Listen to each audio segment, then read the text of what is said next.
تو یہ بات یہاں سے شروع ہوئی کہ قسطوں کے کاروبار سے. ابھی کچھ دن پہلے تنظیم اسلامی کے کچھ لوگ آئے میرے پاس.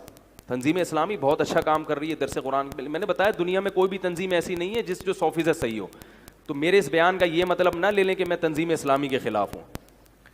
ایک عالم نے مجھے بتایا جو تنظیم اسلامی میں تھے کہ تنظیم اسلامی کچھ مثبت ایکٹیویٹیز ہوتی ہیں ان کی کہ بھئی اب ملک میں بے حیائی کے خلاف جو ہے نا وہ ایک کمپین چلائیں. تو اسی طرح انہوں نے کمپین چلائی سود کے خلاف. سود کے خلاف کمپین چلائی. آپ نے دیکھا ہوگا جگہ جگہ پوسٹر لگے ہوئے تھے. بہت اچھی کمپین تھی وہ. میں بھی خوش ہوتا تھا یار ماشاءاللہ یہ لوگ بہت اچھا کام کر رہے ہیں. تو مجھے اندر ہی کے بعض لوگوں نے بتایا کہ اس کمپین میں انہوں نے ساتھ ساتھ اسلامک بینکنگ کی مخالفت بھی شروع کر دی اور قسطوں کے کاروبار کی بھی, کہ یہ بھی وہی ہے, کوئی فرق نہیں ہے. اور اس سے کیا ہوا کہ لوگ علماء سے بدگمان ہونا شروع ہو گئے. کیونکہ علماء کیا کہتے ہیں قسطوں کا کاروبار کیا ہے.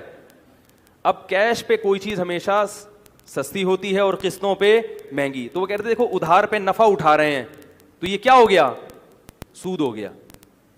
خیر تنظیم اسلامی میں جو چند علماء تھے انہوں نے اس چیز کو روکا, ورنہ تنظیم اسلامی ٹھیک ٹھاک بدنام ہو جاتی. انہوں نے روک لیا اس چیز کو, اچھی بات ہے. لیکن روکا کس نے, جو باقاعدہ مدرسے سے فارغ تھے. بھئی ایسا نہیں ہے. تو میں یہ عرض کر رہا ہوں کیوں, اخلاص ہونا کافی نہیں ہے. آپ اگر سود کے خلاف بھی کمپین چلا رہے ہیں تو آپ کو سود پہ باقاعدہ عبور ہونا چاہیے کہ سود کی ڈیفینیشن کیا ہے. عوام پتہ ہے کس پہ جاتی ہے, حکمتوں پہ. عوام کہتی ہے دیکھنے میں چونکہ ایک جیسے لگ رہے ہیں, کیونکہ سود کا مقصد جو ہے یعنی سود میں جو خرابیاں ہیں وہی قسطوں کے کاروبار میں خرابیاں پائی جا رہی ہیں. بھائی وہ بھی ادھار پہ نفع اور یہ بھی ادھار پہ نفع.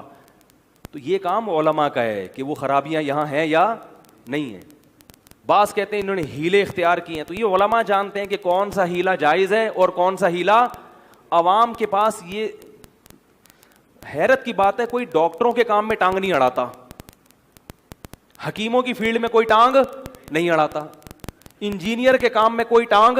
اب یہ جو انجینئر یہ بنا رہے ہیں نا گرین بس کے لیے پل بن رہا ہے, کبھی دیکھا کسی فنٹر کو جا کے بول رہا ہوں میرے حساب سے یہ پلر یہاں نہیں یہاں آنا چاہیے قرآن حدیث کی روشنی میں. وہ بولے گا جا بھائی اپنا کام کرے یار, کوئی بھی نہیں سنے گا. سعودی عرب میں بھی نہیں سنتا کوئی. جو کہتے ہیں نا سعودی عرب جو ہے نا بالکل قرآن حدیث پر عمل کرتے ہیں, وہاں بھی مفتی کا فتویٰ مانا جائے گا. وہاں کسی شخص کو انفرادی طور پر قرآن حدیث کی روشنی میں فتویٰ دینے کی ضرورت یعنی اجازت نہیں ہے. وہاں بیٹھ کے کوئی کہنا میں قرآن حدیث کو مانتا ہوں اور میں کسی مفتی کے فتوے کو نہیں مانتا, حکومت فوراً اسے کیا کر دے گی, اریسٹ کرے گی, گرفتار کرے گی.